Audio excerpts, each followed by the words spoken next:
Right. Yo, people, well gone. I'm Anton, Too Bad DJ, and this is the Skoop Show. I'm here with my co-host, Nadz. and today is what Jedi. episode? Yeah, I feel like he's been itching to Jedi. say something. Jedi, a special member of the community. This is take 3. Don't let them lie to you. This is take 3. God damn it. Wait a minute. Nadz was late. You know I me? was Anton on hotted her up. time. I was on time. Nadz messed up the last intro, but we here now. See, that's the scoop. That's the scoop. The first scoop. You know What? Yeah, We're not doing this. Like, What do you? Alright, what? Should we look down everything? ah? Should we close it off? Finish the interview. What? That'd be quicker than Birdman's one, you know. Birdman. Donna, you finished.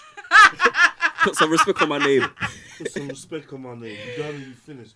I'm done with you guys. So yes, guys, we have the special, amazing personality Jedi in the building. Big up. Yes. Big Do you up say yourself. everyone's special? Whatever way No. that comes to us is special. I'm going to watch and make sure that not everyone your guest has been introduced as special.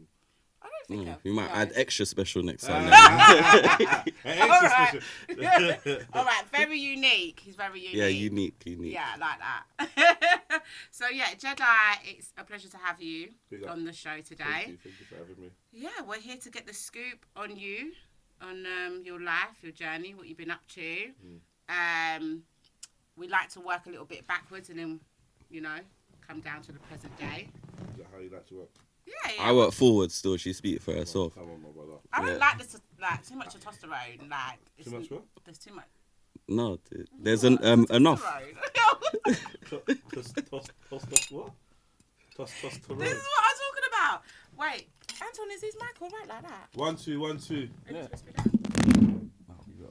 Yeah, just to make sure we get all of that Yeah, man. good stuff in. So you can't say testosterone. Testosterone. Testosterone. It's Testosterone. testosterone. Can you say Chilluminati? Chilluminati. Chilluminati, yeah. Ah! You going live, You went well under pressure. Hey, Under pressure. no, proper. I don't know why you guys enjoy this, but here we go. So Jedi, let's start with you as a youth growing up. Mm-hmm. I know that obviously we know each other. We've worked together before on a few projects, and we've had some deep conversations, obviously behind the scenes and whatnot. I've always find it interesting to find out where people came from to kind of get a better insight into how they got to the position that they are. Okay. So with you obviously starting off very heavily involved in your community, and I'd say activism as well. I would like to know that kind of where does that stem from as far as your childhood, like? I would say, when you've done a lot of fuckery, then and you come into your conscious mind, then you start looking at ways that you can balance out the scales, ways that you can atone for some of your behaviours.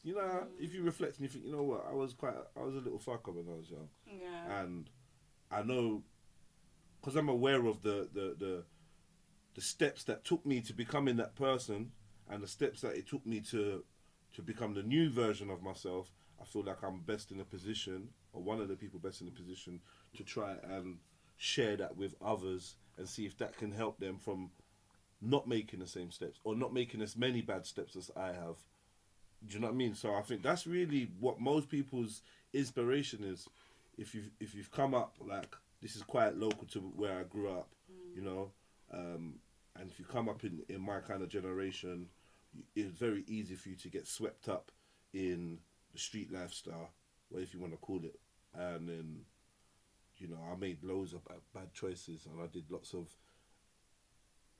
giving into my impulses and allowing materialism and peer pressure and all these type of things to lead me into positions of doing heinous activities. Do you know what I mean? So yeah, I got a few little sentences, but mainly I got off lightly.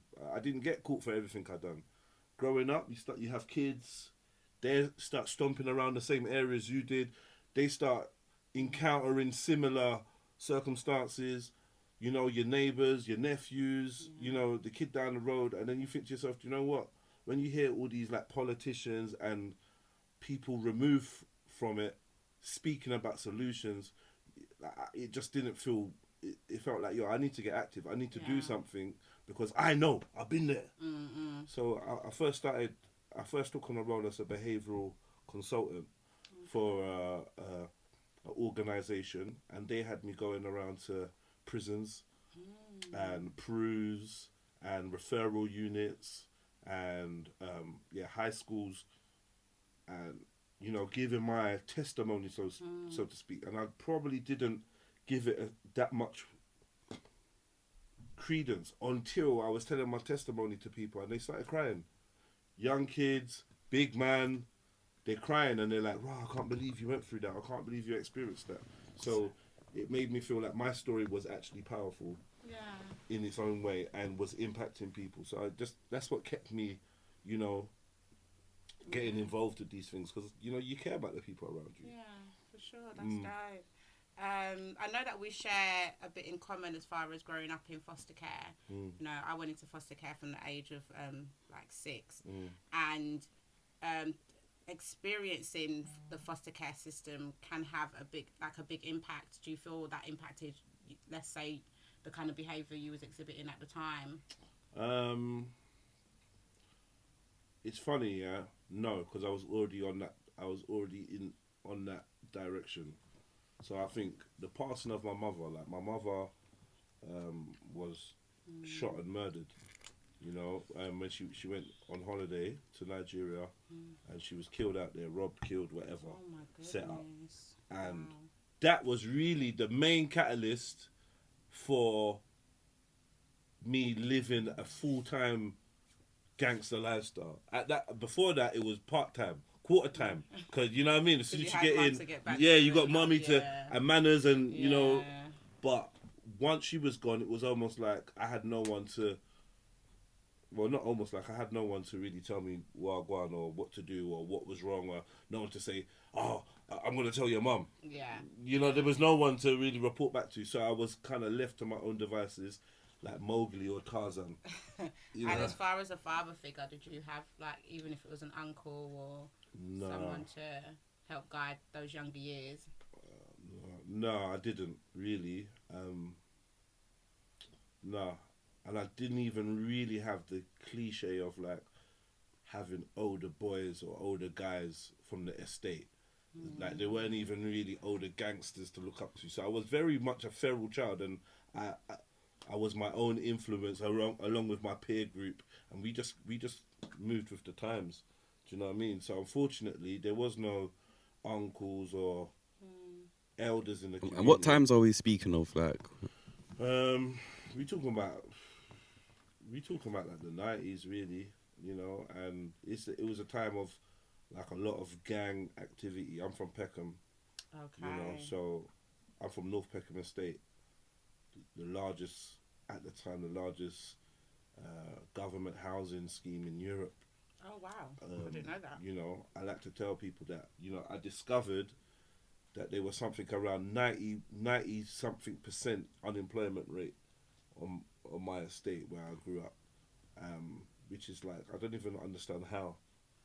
Yeah, I think I didn't grow up in South London. My much younger years, but as far as my teenage years and that kind of pivotal point in my life, I didn't grow up in London. So being out of London, I'd always hear so many stories of South London and Peckham. Peckham would come up a lot, or Hackney. Yeah. And then I'm like, oh my God, how bad is it? What's going on? But obviously coming back into the community as an adult, I think it's different for women. We, unless we actively put ourselves in a position to be involved in gangs, then I never really fully understood the gravity of how tough it was for young men growing up around here. So then as far as you said, you did a bit of time in jail. And lots of time. You did quite a bit of time.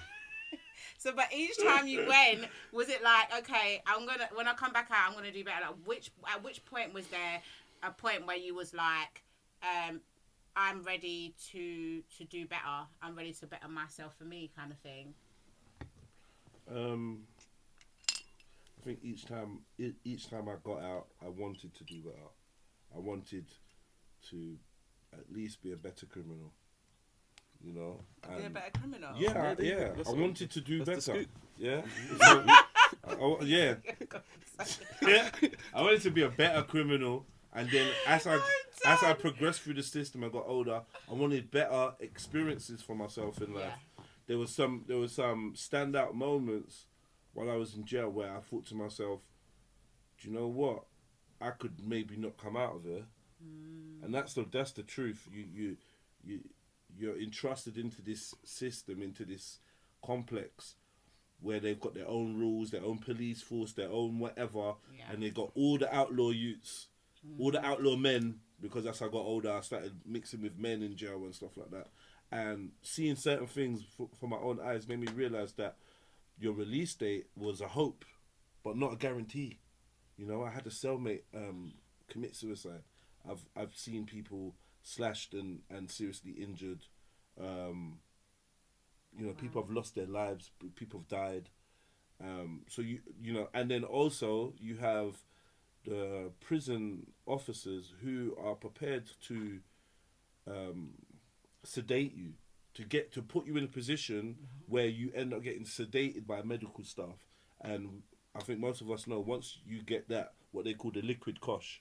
A cosh is something they hit you over the head with or hit you with. Okay. A liquid cosh is something that's going to subdue you in the same manner through an injection. Yeah. You might come back on the wing, dribbling, face all out there, and you heard what happened to Jedi? Yeah, I remember. And then you see me bopping down Old Kent Road, asking for £2 like the man outside Sainsbury's. Oh my God. This is what happens though. This is like proper, intelligent, super creative people. And boom, so it's a very dangerous place to be. So many things can happen to you. You can get illnesses and everything. So what was your biggest fear every time you went in jail, like? My biggest fear going to prison, I would think losing like my girl sexing someone or something, or you know what I mean? Done with you, man.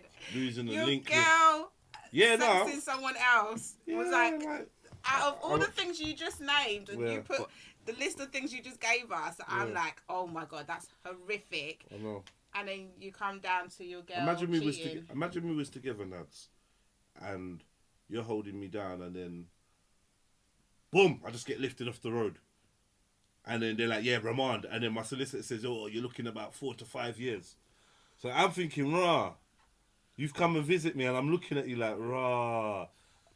You get me? Yeah, it's a lot. Yeah, exactly. It's a lot. So it was a big thing. Yeah. And to be honest, I think a woman's love was one of the things that I cling to while I was on road. So it really did mean something to me. But obviously you got to let them go and let them do their things and whatever. But that was something that I know impacts a lot of men's mental well-being and whatever. They're worrying about their partners. They're worrying about the life, the little love thing that they got going on, their kids. Do you know what I mean? And so on and so forth. So that was my biggest concern. My girlfriend, my kids, you know, missing some of my friends. Apart from that, I didn't have that presence of mind, even though I thought I did, to really be getting the lessons that I needed to get from jail, because I was too good at adapting, too good at coping. You know, my first sentence, I went like over 2.5 years without one visit from anybody, no money sent in. So, you know, I really could stand on my own 2 feet, you know. I couldn't even take all the stuff. I went there empty-handed. I couldn't even take all the stuff that I had by the time I was ready to come out. That I'd had like 50 cans of tuna and Jaffa cakes. Is that when you started bulking up? Was that where the love of training came from? I first went to prison at 15 years old, and that was the first time that I encountered weights and working out. And give thanks, I studied and I did a couple courses, you know, community sports leader awards, football coaching, basketball coaching, exercise to music. I started to learn little bits of health and fitness, and I found that I adapted really well to it. So give thanks that I actually discovered that prison gave me the time to discover who I was, things that I liked, and really gave me moments to reflect and develop my own character. Unfortunately, it took a period of time for all of these lessons to, you know, come together and make the person I am today. However, I do give thanks for the opportunity, and I think that our youngsters around similar ages, they need a legit rite of passage. They need, you know, in Africa, you might, or whatever, you might get sent into the rainforest, and you have to come back with something. Or, do you know what I mean? We need these things that say, okay, look, you're a man now, or you're an adult now, and these are the responsibilities. And one of them is being able to stand on your own too, and really grasp the consequences of your actions.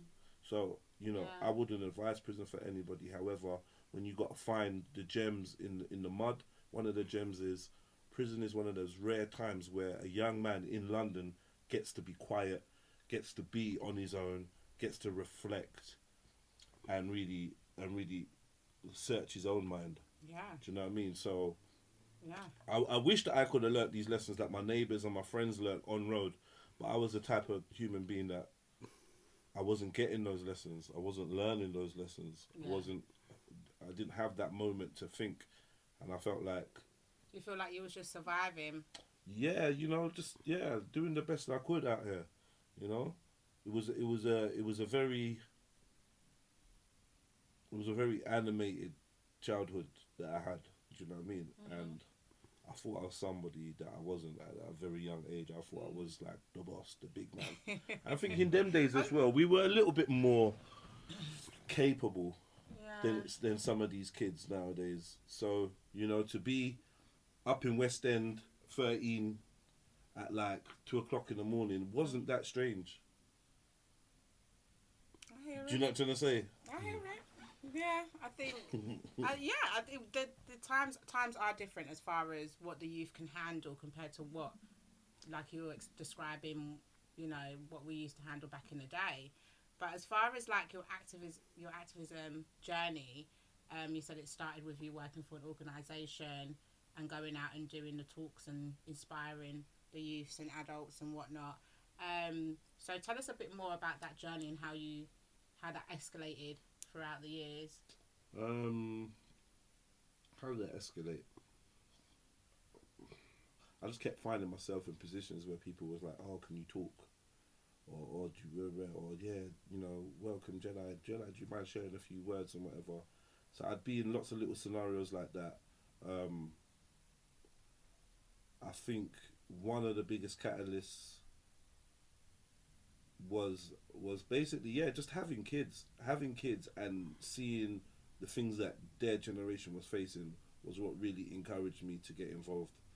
I went to a couple places where, you know, you got like-minded people. I linked up with a couple like-minded people that were like, yo, we want to make a difference, or we want to assist the youth, or we want to at least give our voices and our stories to the aid of maybe deterring some people. Eventually, I ended up in an organisation called Guiding a New Generation.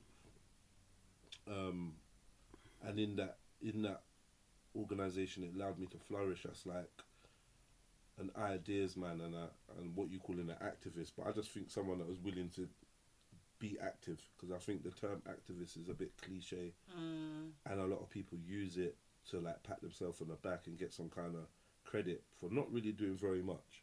You know, we celebrate a lot of mediocrity right now. Yeah, so there's definitely different levels of I'm not going to call myself an activist. I never chained myself to anything, or I don't think I even really made a change. I just came at the right time. Well, with this conversation here, I feel like you're making a change. Like the youth that's going to watch this, they're going to hear from somebody that's got experience and understand that, you know, you can make that change and be positive. So you are activist, bro. Whether you like it or not, or know it or not, you are activist in your own right. But you don't have to chain yourself to somewhere to be an activist. You're right. Yeah, real talk. But I let the people tell it, innit? Me personally, I don't see myself as an activist. I see myself as somebody that's willing to take action, you know. And there's different levels of it, because you do find some people that will be active when the streets are hot, when things are happening. Like, you know, if we've got a stabbing or we've got knife crime, whatever's going on, gun crime or whatever's going on. that's when you see them, and then you'll see all the social media stuff that goes along with that, and you do sit back and think sometimes, like, are you really just doing that for attention? But obviously I don't believe everyone that, because it takes a lot to actually put yourself in a position to want to inspire others. Like, it takes a lot to take your own experiences and be transparent with them enough to help support someone else's journey. Like, that takes a lot. So I'd love to believe that people are generally doing it from a good place. But we can't, society. Intentions are hard to tell. However, regardless, even if you got bad intentions and you do a good deed, there's still some good that can come out of it. You just got to look at it like that. So maybe your intentions ain't that pure, but hopefully a child that heard you was inspired by something you said or something you did, or another adult was, and then they continue on. So I try not to judge people in those type of positions, like even down to like the Pastor Tobys and these type of characters.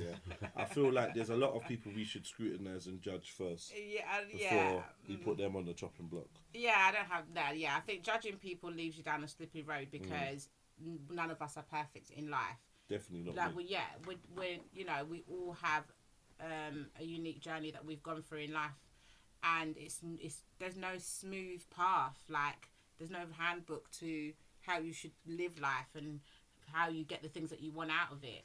So I think a lot of us are, let's say, products of our environment, but then if you're smart enough to create the type of environment you want around yourself, then that kind of is what, takes you to another level of what you really want out of life. But so let's switch gears a little bit. Okay. Yeah, let's switch gears a little bit. As far as, it's right, so you got into podcasting and hosting at some point in your journey. Do you feel like that was a natural transition from speaking publicly to then wanting to be on these form of platforms or creating your own? You know what? Yeah, it's weird. Yeah, as far back as I can remember, I've always kind of held audiences in one way or another. I've always put myself in front of eyes, whether it be musically, through acting, modeling, anything that really put me up on a platform that allowed me to communicate something with the people. Basically, I come to realize late that I'm an artist, and I think it's really the art of conversation that led me to starting the podcast. I started a podcast about 7 years ago called Speakonomics, and that was out of my love for conversation, facilitating conversation, steering it, and being involved in it, and having the opportunity to say what I like to say, and often it's deemed as thought-provoking. But really, I'm just an artist. I'm just trying to paint pictures for us to all enjoy. So yeah, the podcast thing was natural to me, in terms of, like, let's sit down, hold a little space, and have a chat, and put a camera on. When I did that, and the camera was running for 2.5 hours, people were telling me, yo, this is too long. No one's going to watch this. Like, what is this? I'm like, I don't know, man. I don't even think I even called it a podcast. It was just Speakonomics. I just think this is going to be good. And no one really saw the vision. I was very early with it. And now, like, it's a really big thing. It's a big industry. And I've kind of like, I'm not that hyped about it. It's normal for us to sit down and hold a reasoning. When I was growing up, you'd go to your brethren's yard and his dad might even say, you lot come sit down and let's chat and hold a reasoning. And all it is turning the camera on. Well, it's nothing special. It's nothing amazing. I think that the amazing stuff is yet to come once we turn these formats into something more organic, more raw, more real. Yeah, because you're kind of finding, I mean, obviously, that's how we met, through podcasting. And originally, when I first started podcasting, we would discuss more things along the line of gender wars, or, social gender practices and whatnot. And I feel like what tends to happen is that now we're caught up in this clickbait, like, social media is just so, it then just becomes like everyone wants to have them buzzwords. Everyone wants to say those things that, like, obviously capture the eye, but yet what is the substance of what you're actually trying to relate? Like, if we're going to keep talking about, men are blaming women and women are blaming men, we're always going to be doing that. Where's the resolution in it? Like, where are we going with it? Yeah, I don't know. Podcasting. So with podcasting, did you feel like, with you doing it, was it just, like you said, was it just an easy transition into doing that? And then you're saying people didn't really see the vision at the time, but what was your vision with it? Yeah, my vision was just to be a conversation facilitator and capture the way that me and my people talk, or the type of conversations I can create. I want to capture that because I wasn't seeing that. I weren't seeing that represented. So it was just a thing of basically, you know, creating the type of content that I wanted to see, which was brothers and sisters like me with like an open mindset, willing to discuss anything. Like, one of the things I did was, you know, we'd get like 6 people in, and the week before they'd be hounding me like, yo, what's the topic? I don't know what the topic is. I ain't got the topic yet. Oh, tell me the topic, please. People refusing to come if they don't know what the topic is. Oh, mate. You know what them ones there? Yeah, I do know. But what I wanted is like, let's just have a chat. If I bring up a topic and you don't like the topic or you don't know nothing about it, that's your opportunity to learn. If you got strong views, then share them. Just be real, be organic. Don't prepare. Don't be false. So I was going for that kind of raw, uncut, be yourself type of vibration. And that's really what, that kind of just represents me, what I try to put out there. Do you know what I mean? Which is that kind of slightly unfiltered.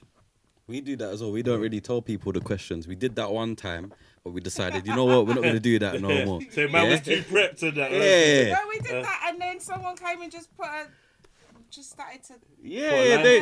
and just trying to control the situation. And it was like, well, that's not how we want to run it. Yeah, mate. That's Don't not how we scoop things. So, you know, recently, I couldn't even really watch the whole video. I just watched it to a certain bit. But you know the video where the white youth is telling the black youth to kiss his shoe. How do you feel about that? Oh my God, Anton, when he kissed it, I wish I was there. I would have dragged his head up so bloody fast. I could have watched the rest of the video. Sickening. There was 4 youths. On one. Is there more details come out about that? Oh, is it old? I saw it on the Shade Brother. They posted it like a couple of hours ago, to be fair. Before I got his one, I saw it anyway. Today? Yeah, I saw it today. You don't need to watch. Listen, Jedi Online on Insta, because I'm quicker than Shade Brother. I did a reaction to that about 2 days ago. So Is it? Yeah. Okay. Okay. It could have been yesterday they posted it, but I saw it today. Yeah, So... I noticed these blog channels and blog pages. I noticed that I'm starting to get ahead of them on certain content, and then all of a sudden, you get me there. But yeah, it is what it is. They said they're watching you. Shout out to the Shade Brother Whatever, guys. innit? Like, I'm not saying, who am I? But I will be. But yeah. That's it. So basically, what I said on my thing is, I'm just gonna keep it real. This is an example of where we need to have our children understanding principles of self-defense and situational awareness. You know, fight or flight.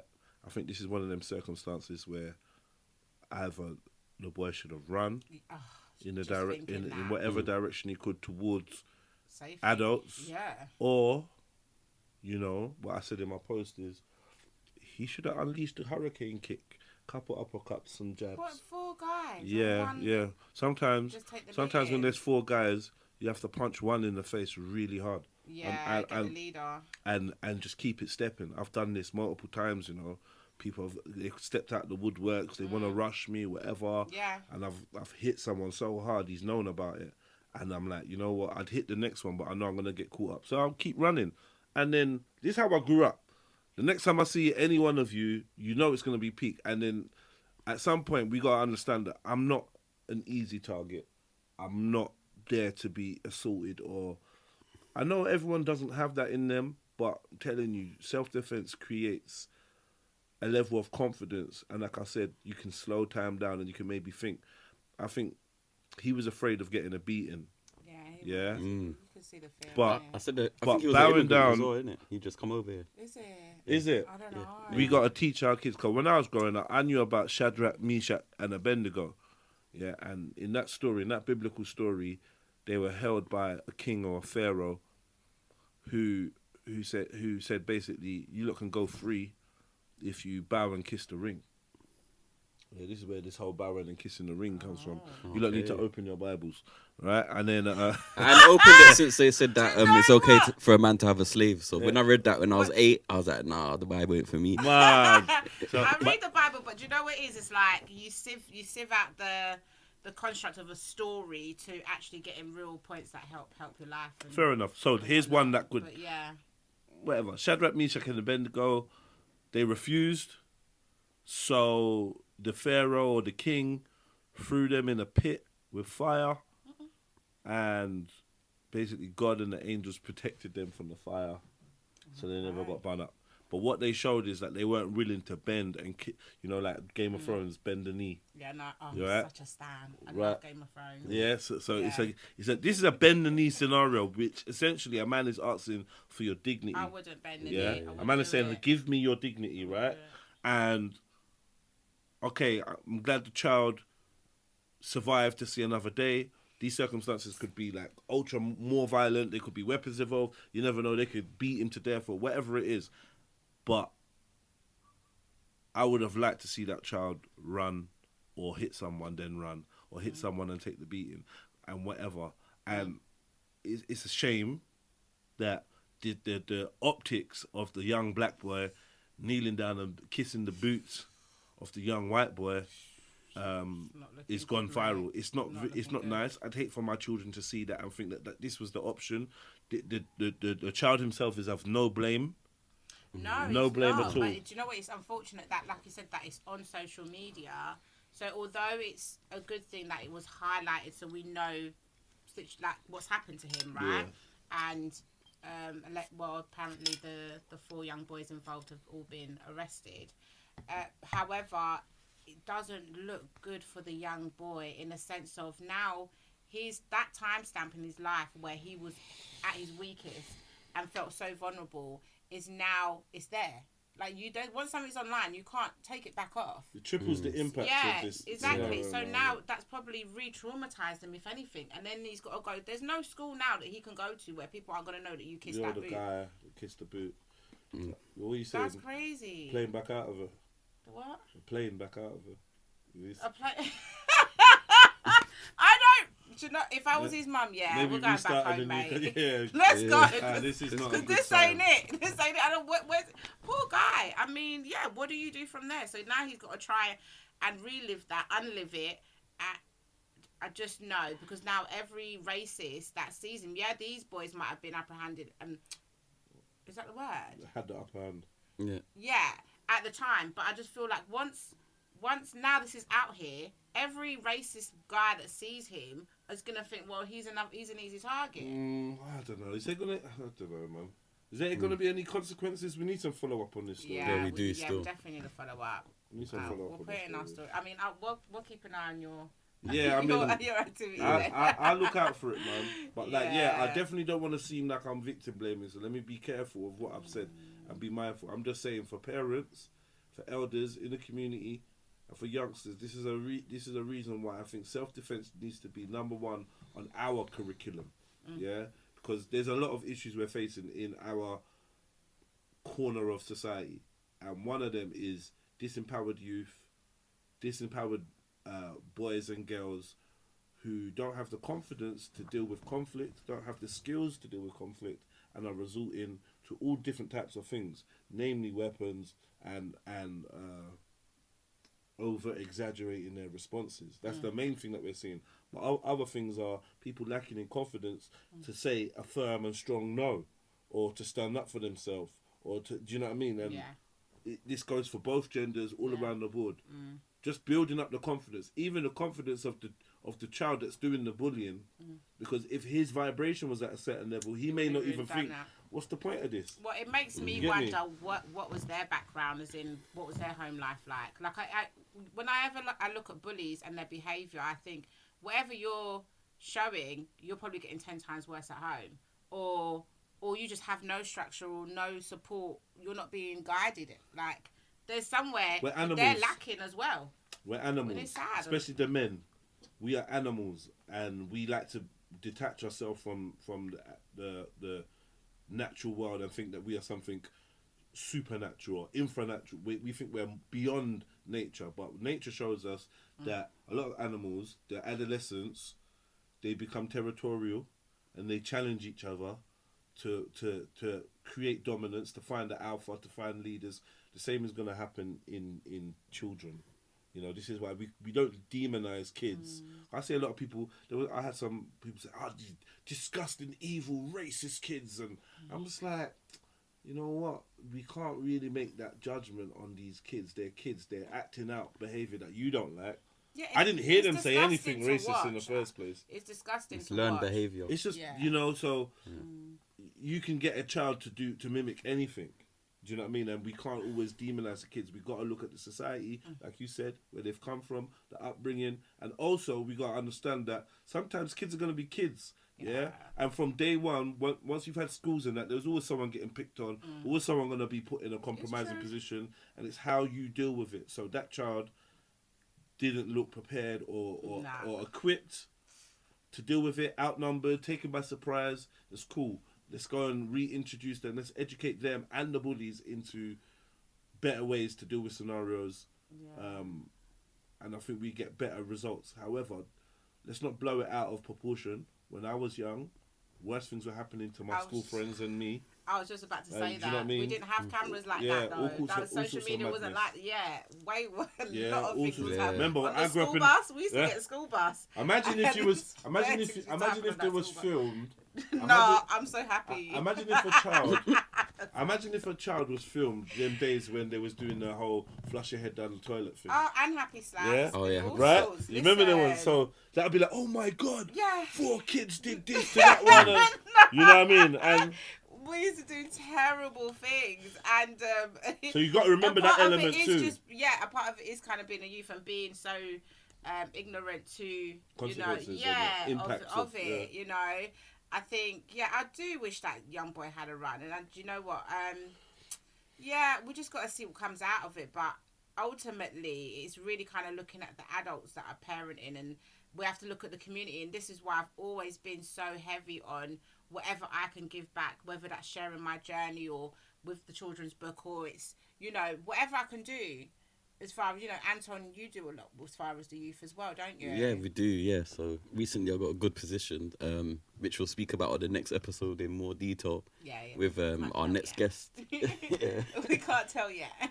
Oh, yeah. Oh, what? Okay, don't. Yeah. Don't scoop that out yet. No, I ain't. Cool. I nearly did, but we'll talk about it more later. But you do have your we do a lot of community work, and you're part of it now as well. We can officially say as well, the Eyes of Many CIC. So we work with youths between 8 to 25, so young adults as well, in terms of media and sport and employment. So one of the things that we started with last year was Football Fridays Youth Club, which is an ongoing thing with Coach Nathaniel, and there's a Coach Daniel as well, and there's another lady involved. And I go there on Fridays and film for the Eyes of Many and the radio to help the youth engage in media and sport analysis and commentary. So that's what we're building at the moment with our future plans for Juscoolradio. And when you say sport analysis, are we talking about commentary? Like being commentating? Being a commentator, watching assists, goals, maybe even giving like certain drills from watching and filming. That's her favourite hand, Something stupid. Who did we have in the studio the other day that tried to do that to me? Changes. Change, yeah. Yeah. Change. No, oh my god, it's so creepy. We've got plans for that as well. We could have just been cool with just having that on the table, and so why the strong hand? Take my strong hand. See, this is what happens to the youths if they don't behave from Take my strong hand. Here. So disgusting. Do you want a piece of chicken? That is iconic. I swear that shit is iconic. Yeah, that movie's dope. No, I can't. I still love it. I ain't watched that in a while. Listen, I did a reaction to it on my TikTok actually. Did it? Yeah, like a year ago. Need to see it still. kills me still. Right, so yeah, we had that situation. So currently now you're doing more so. You was doing your live shows, Speakonomics Live, which I was a part of for. I think I was on two panels, and that was really dope. I love the way that it was very like pretty much how you are as a person, very organic, very much not worrying about the glitz and the glams of it or having everything perfect. You trying to say it weren't perfect? No. You know what I mean? Some people feel like, oh, if we don't have this flower placement here, if we don't have, you know, like as far as the decor and whatever, like it gave me like earthy roots vibes, and it's like everyone's like Rastafarian and like, it Was he like jobless? Yeah. Yeah, like it was just. I could just see you now with a big Smith still. Who, Yeah. Was I like jobless? Nah, babes. But I was like, you're right. Thanks. You did say Irie a few times. Wow! Let's not do that, guys. No, I wouldn't want to culture appropriate. Right, because I'm not a culture. Oh yeah. Yeah. That right. was a funny question last time, isn't it? Yeah. But I say that to say this. Well done. And I feel like everyone.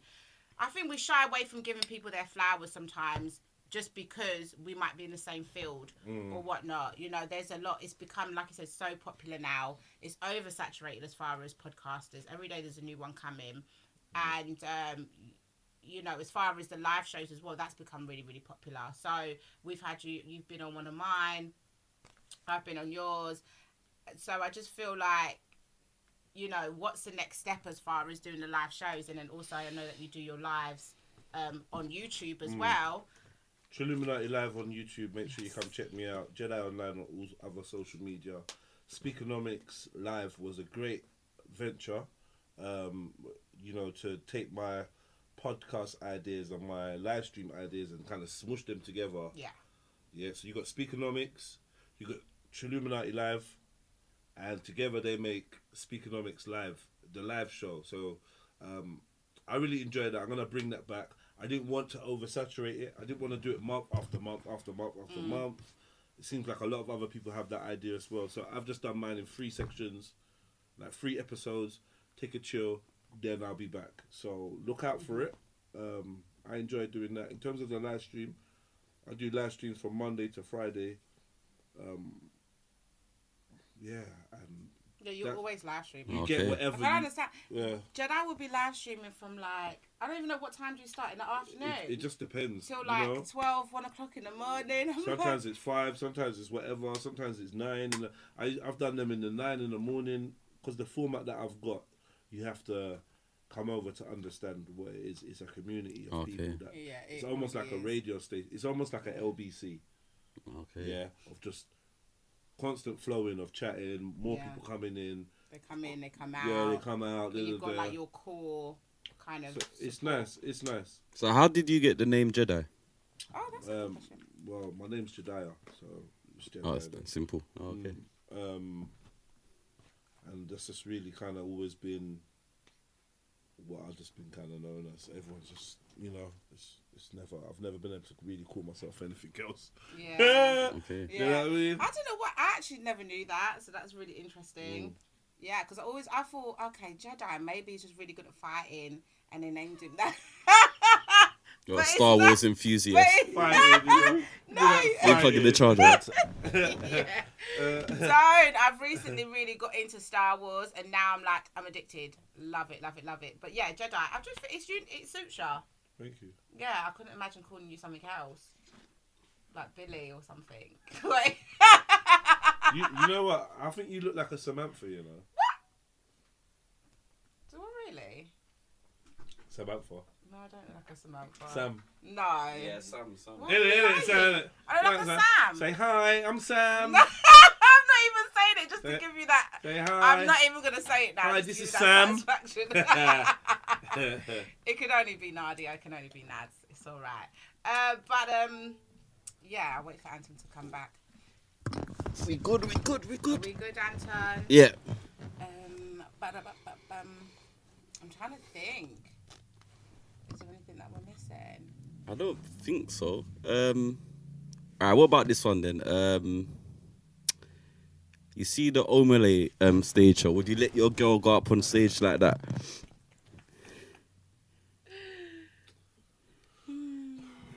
No. The short answer is no. The long answer is hell fucking no. No. So you wouldn't have stood there and watched it, would you? Watch her getting grind out on the stage, go behind the curtain. Yeah. Oh. Simulate some kind of oral thing. Like, what's going on? Like, head by waist. I mean, at the end of the day, she's not your gal. It's what it is. I would no. Yeah, no, she's Omelette's girl now. She's Omelette's girl, man. She knows what she's doing. It is what it is. Like, I feel like you got to be a certain type of guy for your woman, or to be with a woman that even wants to do that. Personally, I'm not going to a concert with my girl to go and watch some male performer do what. It's all weird anyway. Everything that you're doing, it's not my kind of thing. She said they spoke beforehand, and she asked him if there's ever an opportunity I can go up on stage with Omelette, would that be alright? And he was like, yeah, apparently. You know, and then that was a trick question from the I get-go. don't know. Yeah, she done that intentionally. Like, what? That's how you can't blame her, because he stepped into a building with a woman knowing that these are the type of things she'd want to do. Like, there's no respect. Like, it might be slightly different if she just went with her girlfriends and she got a man at home and she went on stage. It's like, yeah, I weren't trying to do cool, but he was there, present, and you're doing that with him looking up at you from the stage with people that have seen you lot like hugging up before. It's just a weirdness, man. But you know. And apparently she like moved down the aisle as well to get picked. Moved down to, is it? Because I wondered, because I thought to myself, what are the chances of her actually having a conversation with her boyfriend prior and then actually getting chosen? Like, how does that even? Sounds like, not right. Sounds a bit suspect to me. Yeah, no. If they tried to pick my girl, like, and I'm like right next to her, I'll be like, you're gonna be single. I'm just gonna whisper in her ear like, you're gonna be single. You're gonna be. Like, you are single. You're single. You're single, man. No, baby. And then I think what you need to do then is also get a girl from the audience and link same time. a girl from the audience. I don't know about all of that, because 2 wrongs don't make a right, guys. It's not wrong. 2 wrongs. It makes it better though. It's not wrong. What would have been, I think, the smartest thing for her boyfriend to do in that moment was just leave. Like, standing there. No, he should have daggered a new girl. That would have been, that was a better response. Yeah, but Tuesday, who's to know that he wasn't cheating on her before anyway? Oh, whoa. Listen, I'm just saying, because have you got the scoop? No, I don't have the scoop. Who's to know? What? I don't have the scoop, but I'm just going to assume for a woman to have such disregard for her partner's feelings. And I'm not excusing her behaviour. Okay. Don't look at me like that. No, I'm just saying, for a woman to really not care about her man's feelings like that and publicly humiliate him, something's not cool something's not cool behind scenes. Like, whether that's, I remember her saying, he was going through something at the time, and she wanted to bring him to the show to uplift him. And what? So, yeah, she said he was going through something, and that was the solution. Yeah, that's to mad. Bring him to the show. Yeah, no, she wanted to hurt him. That's right. So why would she want to hurt him? She's trying to break her, man. But I feel like you get what you deserve. So for some reason, you deserve that gal. That's the woman that you decided to go to concert with. That's on you, bro. Like, obviously, it worked out all right for him. He got a little bit of money and no, he did. Whatnot. Yeah, and he ain't really lost nothing. He ain't lost nothing from that girl. He's gained actually. That's what I'm saying. So then, come on, guys. So then, really. So she's done the right thing then. Not saying she did the right thing, but who's to know that wasn't something that they'd already planned behind the scenes? Because apparently she's a content creator, model, / something. What singers do you like? I like a lot. Chris Brown's my fave. Okay, Chris Brown's your fave. Yeah. So would you go on stage with Chris Brown? Yeah, but I wouldn't whine on him. What would you go on stage to do? I'd let him dance on me. He's an artist. He's an artist. You said that like there's some big difference. Wait. You're what? No. Not if that'll be her excuse as well. You didn't say I didn't dance on him.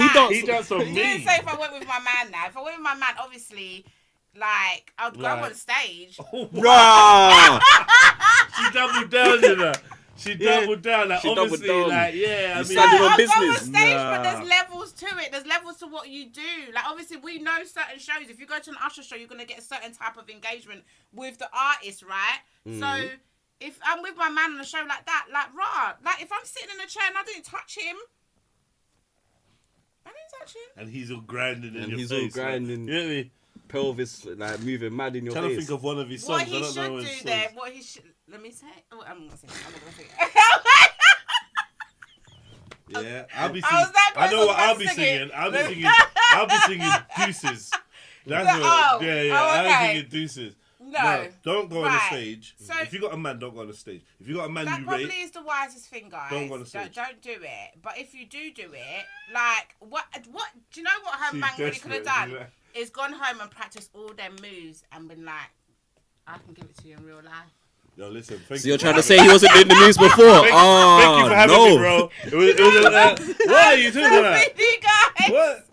Excuse me? What? Go home and Say, practice. Go home and practice. Give it a move. That's outrageous, Nadz. It is crazy. That's To be outrageous. fair, if my man went on stage and was doing all of that, then he's not my man. He's for the streets. So Right. it is what it If is. your man goes For on the stage streets. Yeah. and For the streets. who we got? Rihanna, Yeah. whatever, is all crabsing up on him.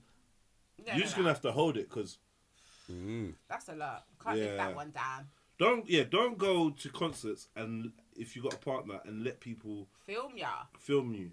You know, just if you want to get grinded on, just go keep doing what you're doing and go to carnival.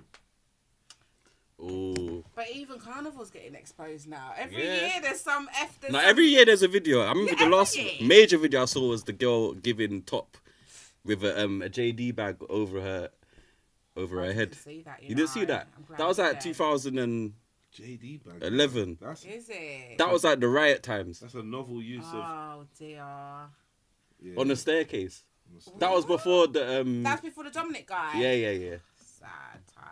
I think that inspired the staircase. I think he Staircase is lit. inspired a lot because then from there, then we've had the toilet situation with the guy. The toilet that was. Brother. That was crazy. Yeah, brother. Yeah. What's that? What's that, brother? Brother. Yeah. What's that? That's the vibe. What's that, But brother? these times that you're still filming, though. But Brother. you're still filming. Brother. Dead.